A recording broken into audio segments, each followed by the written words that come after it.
आज मैं आप सबसे यही कहने के लिए आया हूं,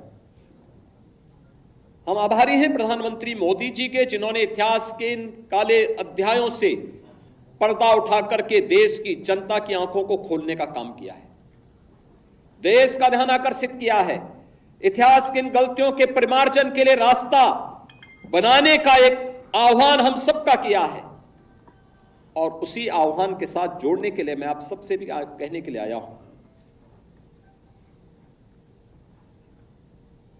कि जो दृश्य 1947 में हुआ था, वही दृश्य तो आज बांग्लादेश के अंदर हम सबको देखने को मिल रहा है। 1.5 करोड़ हिंदू किस तरीके से बांग्लादेश के अंदर आज चिल्ला चिल्ला करके अपने आप को, अपनी अस्मिता को बचाने के लिए गुहार लगा रहे हैं, और दुनिया के मुंह सिले हुए कथित सेकुलरिस्ट भारत के अंदर भी इनके मुंह सिले हुए एक भी शब्द इनका नहीं निकल रहा है, क्योंकि उनको भय है कि अगर इन निरीह कमजोर लोगों के इस पक्ष में इन्होंने आवाज निकाली तो इनका वोट बैंक खिसक जाएगा। वोट बैंक की चिंता है, लेकिन मानवीय संवेदना इनकी मर चुकी है। मानवता के रक्षा के लिए इनके मुंह से एक भी शब्द नहीं निकलने वाला है, नहीं निकलेगा, क्योंकि इन्होंने आजादी के बाद लगातार उसी प्रकार की राजनीति को प्रेरित और प्रोत्साहित किया, उसको लेकर के आगे बढ़ते रहे। ये लगातार बांटो राज करो की उस राजनीति के तहत ये लोग देश के अंदर कार्य करते रहे। अंग्रेजों से सत्ता इन्होंने उस समय प्राप्त की।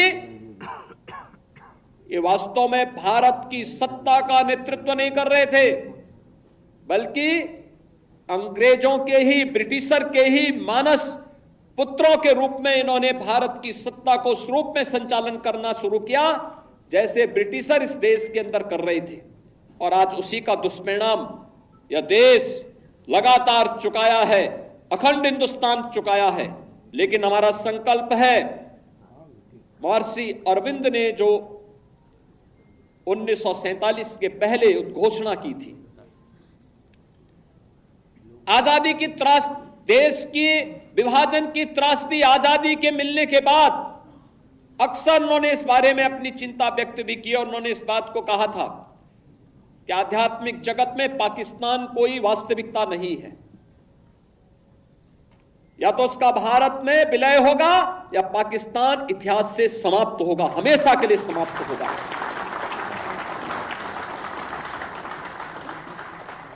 क्योंकि आध्यात्मिक जगत में जब जिसका कोई वास्तविक अस्तित्व नहीं है, उसको नष्ट ही होना है, और उसकी नष्टता, उसके नश्वरता को हमें संदेह की निगाहों से नहीं देखना चाहिए। हमें मानना चाहिए होगा, लेकिन इसके लिए हमें भी तैयार होना होगा, हमें भी अपने आप को तैयार करना होगा। हमें अपनी उन गलतियों का परिमार्जन करना पड़ेगा जिन गलतियों के कारण विदेशी आक्रांताओं को भारत के अंदर घुसने, भारत के पवित्र तीर्थ स्थलों को अपवित्र करने, भारत की परंपरा और संस्कृति को नष्ट करने का एक अवसर जिन्हें प्राप्त हुआ था, उस प्रकार की गलतियों को, वह विभाजन की जो त्रासदी तक हमें पहुंचाया है, वह जातीय विभाजन के रूप में, क्षेत्रीय विभाजन के रूप में, भाषाई विभाजन के रूप में, इन सभी से उभर करके हम सबको राष्ट्र प्रथम के भाव के साथ मिलकर के कार्य करना होगा। भारत की आजादी इस बात के लिए हम सब का आह्वान कर रही है। और याद रखना, भारत केवल दुनिया का सबसे बड़ा लोकतंत्र ही नहीं है, ये लोकतंत्र की जननी भी है।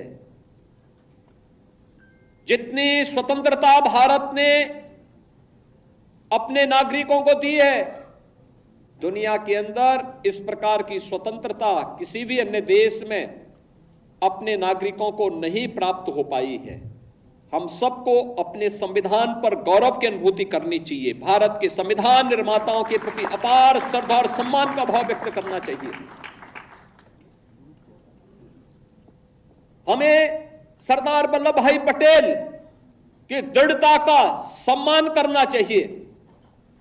हमें बाबा साहब डॉक्टर भीमराव अंबेडकर के प्रति सत नमन करना चाहिए, जिन्होंने अपनी पीड़ा को दबाने के बावजूद भारत की एकता और अखंडता के प्रतीक भारत के संविधान को भारतवासियों को प्रदान किया, जो संविधान आज भी हम सबका नेतृत्व करता है, हमारा मार्गदर्शन करता है।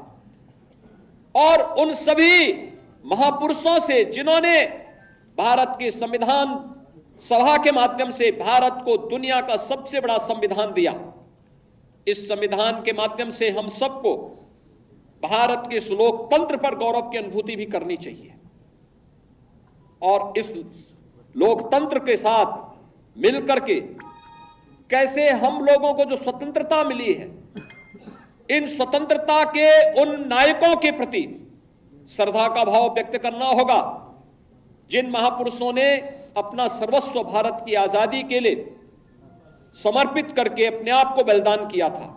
आज के इस अवसर पर भारत फिर से अखंड भारत की दिशा में अग्रसर हो सके, महर्षि अरबिंदो के सपने को साकार कर सके, उनकी भविष्यवाणी सच साबित हो सके, इसके लिए हमें भारत को 1947 तक, जब भारत अपनी आजादी का शताब्दी महोत्सव मना रहा होगा, शताब्दी महोत्सव 1947 में जब भारत की आजादी के 100 वर्ष पूरे हो रहे होंगे, उस समय एक ऐसा भारत जो विकसित भारत होगा, शक्तिशाली भारत होगा, सशक्त भारत होगा। उस सशक्त भारत के निर्माण के लिए प्रधानमंत्री जी ने आजादी के अमृत महोत्सव के अवसर पर जिन पंच प्रणों की बात की, उन पंच प्रणों में सबसे महत्वपूर्ण प्रण है और वह है नागरिक कर्तव्य। नागरिक कर्तव्य के प्रति हम जिस क्षेत्र में काम कर रहे हैं, किसी भी क्षेत्र में हो सकते हैं, शासन में हो सकते हैं, प्रशासन में हो सकते हैं, पुलिस सेवा में हो सकते हैं, व्यवसाय में हो सकते हैं, युवा हो सकते हैं, किसान हो सकते हैं, महिलाएं हो सकती हैं, समाज के किसी भी तबके में रहकर के वो कार्य शिक्षक है, अधिवक्ता है, किसी भी क्षेत्र में वो काम कर रहा है, उस क्षेत्र में अपने नागरिक कर्तव्यों का पालन करते हुए राष्ट्र प्रथम के भाव के साथ उसे कार्य करना होगा। राष्ट्र प्रथम का यह भाव जब हमारे जीवन का संकल्प बनेगा, तो भारत के अंदर भारत को दुनिया की सबसे बड़ी ताकत बनने में कोई देर नहीं लगने वाली है। याद रखना, पिछले 10 वर्ष के अंदर भारत की प्रगति दुनिया को अचंभित करती है, दुनिया को आकर्षित करती है। दुनिया अभिभूत है, भारत की तरफ आशा भरी निगाहों से देख रही है। उसे विश्वास है कि भारत अगर सुरक्षित है तो विश्व मानवता सुरक्षित है। और इसलिए भारत की तरफ आज के समय में दुनिया के अंदर कहीं भी कोई संकट आता है तो भारत की तरफ दुनिया देख रही है। भारत की तरफ दुनिया का यह आकर्षण हमें एक नए भारत का दर्शन कराता है। प्रधानमंत्री मोदी जी के नेतृत्व में इस नए भारत को दुनिया की सबसे बड़ी ताकत के रूप में स्थापित करना, और 10 वर्ष में, आज से 10 वर्ष पहले भारत दुनिया की 10वीं बड़ी आर्थिक महाशक्ति था। आज भारत दुनिया की 5वीं बड़ी अर्थव्यवस्था बना है। अगले 3 वर्ष के अंदर भारत दुनिया की 3री बड़ी अर्थव्यवस्था बन जाएगा।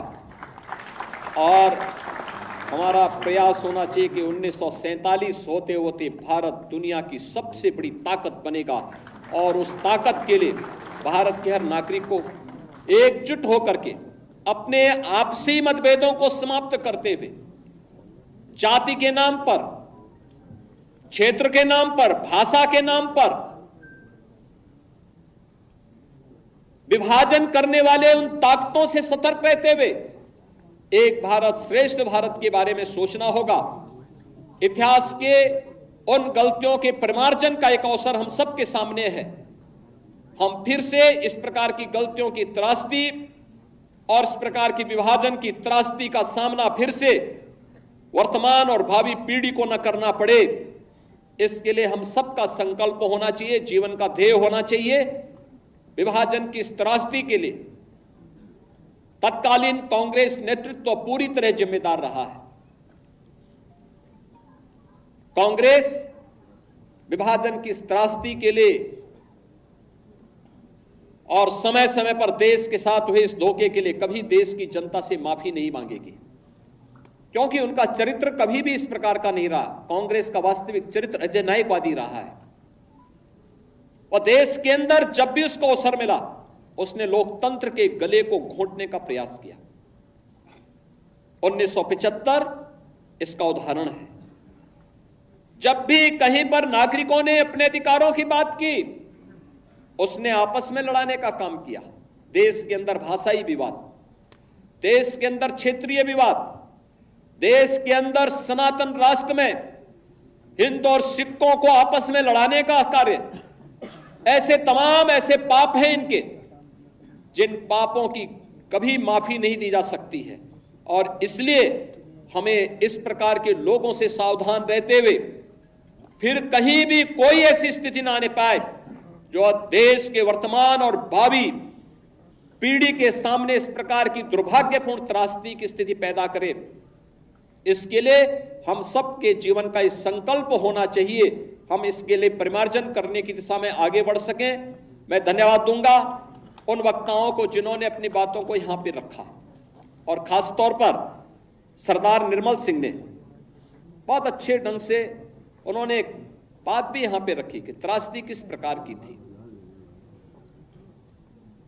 हमारी लखनऊ की पूर्व मेयर स्वयं उस त्रासदी का शिकार बनी थी, मात्र 1 वर्ष की, और 2 वर्ष के बाद उनके पिता उन्हें उस कैंप में मिल पाए जहां पर वे लोग, उनके परिवार के लोग त्रासदी के शिकार थे। किस प्रकार की स्थितियां थी, बैलगाड़ी से चल रहे हैं, उनको भी पता नहीं उनका ठिकाना कहां है, कहां लक्ष्य है, कोई पता नहीं। किस प्रकार के दृश्य थे, किस प्रकार की त्रासदियां थी। बरसात का समय, नदी नालों में पानी, भीषण गर्मी, उमस, और उस समय अपने परिवार के साथ अपने पुरखों की भूमि को छोड़ करके जाना। उन स्थितियों में अपने इष्ट देव को छोड़ करके जाना किस प्रकार का दृश्य रहा होगा, आज भी हम देख सकते हैं। ननकाना साहिब में हमें गुरु नानक देव जी के प्रकाश पर्व में वहां कीर्तन का अनुमति नहीं होती है, नगर कीर्तन की अनुमति नहीं मिल पाती है, कोई भी आयोजन वहां करने की स्वतंत्रता नहीं होती है। और सिंध तो हिंदू बाहुल्य था, सिंध तो आज भी सिंधी बाहुल्यता का राज्य है, उसे पाकिस्तान में के अंदर क्यों जाने दिया गया। बांग्लादेश की आबादी 1947 में कितनी थी और कितने हिंदू थे, 22% हिंदू थे। आज उनकी संख्या घट करके कितनी रह गई है, 7 से 8% रह गई है। उसमें भी आपने अभी 1 सप्ताह पहले बांग्लादेश के हिंदुओं के उस प्रदर्शन को देखा होगा जो चटगांव में वहां के हिंदुओं ने किया था। लाखों हिंदू जुट करके वहां पर अपनी बातों के लिए दुनिया के सामने गुहार लगा रहे थे। मैं धन्यवाद दूंगा, मैं अभिनंदन करूंगा उन हिंदुओं का जिन्होंने इतना साहस किया है कि पाकिस्तान के अंदर रहकर, बांग्लादेश के अंदर रह करके भी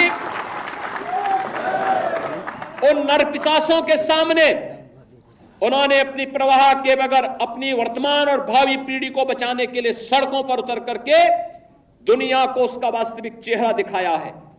और मुझे लगता है हमारी सबकी सहानुभूति उन हिंदुओं के साथ में होनी चाहिए, उन पीड़ितों के साथ होनी चाहिए जो बांग्लादेश के अंदर अमानवीय अत्याचार के शिकार वर्तमान में हो रहे हैं।